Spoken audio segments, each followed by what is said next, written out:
Iran में युद्ध के 90वें दिन अमेरिका और इजराइल की सेना का बमों और मिसाइलों से फिर जोरदार हमला जारी है। मिसाइल अटैक से तेहरान के आसमान में धुएं का गुबार छाया है।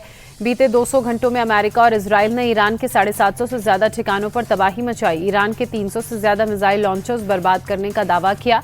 IRGC और बासिज फौज के 600 से ज्यादा अड्डों को बम से बर्बाद कर दिया गया। खामेनेई समेत इस्लामिक रिजीम के 48 बड़े कमांडर्स मारे गए हैं। जंग में अब तक 1300 से ज्यादा लोगों की जान जा चुकी है। तेहरान पर बीती रात मिसाइलों से कई जगहों पर अटैक किया गया, जिससे आग की लपटें उठती दिखी और आसमान लाल हो गया। इजरायली सेना ने तेहरान के पूर्वी और दक्षिणी पश्चिमी इलाकों में कई जगहों पर हवाई हमले किए। एक तेल रिफाइनरी के पास भी धुएं का एक बड़ा गुबार दिखा। ये हमला अमेरिकी राष्ट्रपति डोनाल्ड ट्रंप की धमकी के बाद किया गया। ट्रंप ने कहा था, आसमान से कयामत बरसेगी, ईरान में बहुत बड़ी तबाही आने वाली है।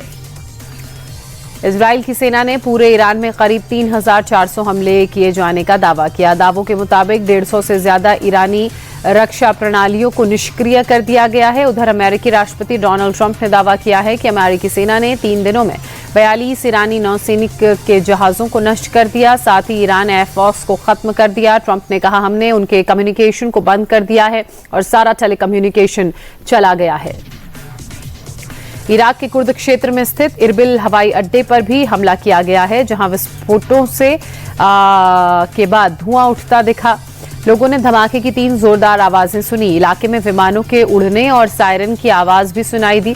कुछ मिसाइल्स और ड्रोन्स को इंटरसेप्ट कर लिया गया है। उधर बहरीन ने भी 86 मिसाइलों और 148 ड्रोन हमलों को रोकने का दावा किया है।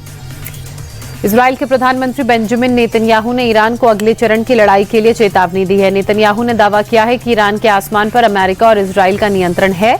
अमेरिकी राष्ट्रपति ट्रंप ने भी ईरान को लेकर दावा किया कि उसकी बुरी तरह हार हुई है और उसने आत्मसमर्पण कर दिया है।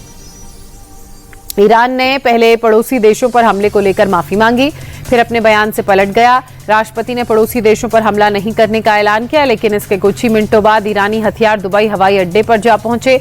ईरानी सेना ने दुबई एयरपोर्ट पर शाहिद 130 ड्रोन से हमला किया। अटैक के बाद एयरपोर्ट पर अफरा तफरी मच गई और सभी फ्लाइट्स को कैंसिल करना पड़ा। हालांकि कुछ देर बाद फ्लाइट्स का संचालन फिर से सुचारू हो गया। मरीना टावर पर भी ड्रोन का मलबा गिरने से बिल्डिंग को नुकसान हुआ है। एक शख्स की मौत की खबर है।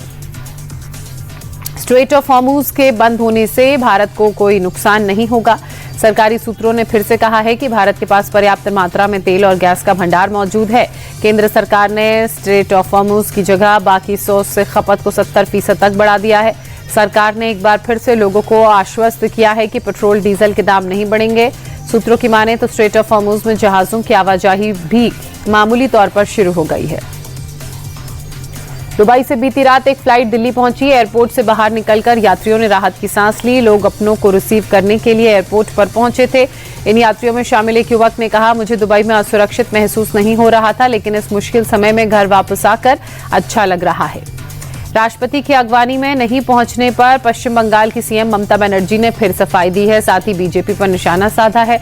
ममता ने सोशल मीडिया पर लिखा कि कार्यक्रम का आयोजन एक निजी संस्था ने किया था, जिसमें जिला प्रशासन ने राष्ट्रपति सचिवालय को पहले ही सूचित कर दिया था कि आयोजकों की तैयारियां अपर्याप्त हैं। ममता ने कहा कि जिला प्रशासन की ओर से किसी भी प्रोटोकॉल का उल्लंघन नहीं हुआ है। बीजेपी अपने निजी एजेंडे के लिए देश के सर्वोच्च पद पर बैठी राष्ट्रपति और सर्वोच्च पद का अपमान और दुरुपयोग कर रही है। बंगाल के सिलीगुड़ी पहुंची राष्ट्रपति द्रौपदी मुर्मू की अगवानी के लिए ना तो मुख्यमंत्री ममता बनर्जी पहुंची और ना ही उनकी कैबिनेट का कोई मंत्री। राष्ट्रपति के कार्यक्रम में भी सरकार का कोई नुमाइंदा नहीं आया, जबकि प्रोटोकॉल के हिसाब से सीएम या किसी मंत्री का होना जरूरी होता है। इस पर राष्ट्रपति ने नाराजगी जताते हुए कहा कि ममता बनर्जी मुझे बंगाल नहीं आने देती। शायद मेरी छोटी बहन किसी बात से मुझसे नाराज है।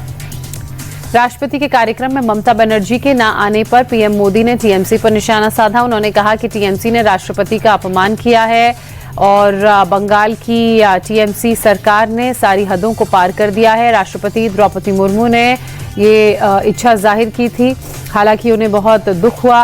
राष्ट्रपति का पद राजनीति से ऊपर है। पद की गरिमा का हमेशा सम्मान किया जाना चाहिए। अमित शाह और नितिन नवीन ने भी ममता पर इसको लेकर निशाना साधा।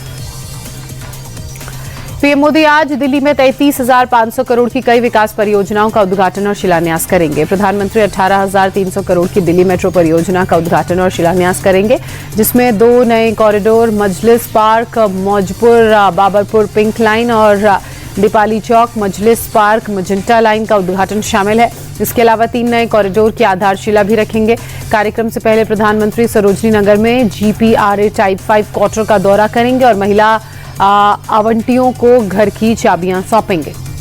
बिहार के सीएम नीतीश कुमार के बेटे निशांत कुमार आज से राजनीतिक पारी शुरू करने जा रहे हैं। निशांत कुमार दोपहर 1 बजे जेडीयू की सदस्यता ग्रहण करेंगे। औपचारिक रूप से पार्टी का कामकाज संभालेंगे। निशांत कुमार आने वाले दिनों में पूरे बिहार का दौरा करेंगे। निशांत कुमार की जेडीयू में एंट्री नीतीश कुमार के राज्यसभा जाने के फैसले के बाद हो रही है।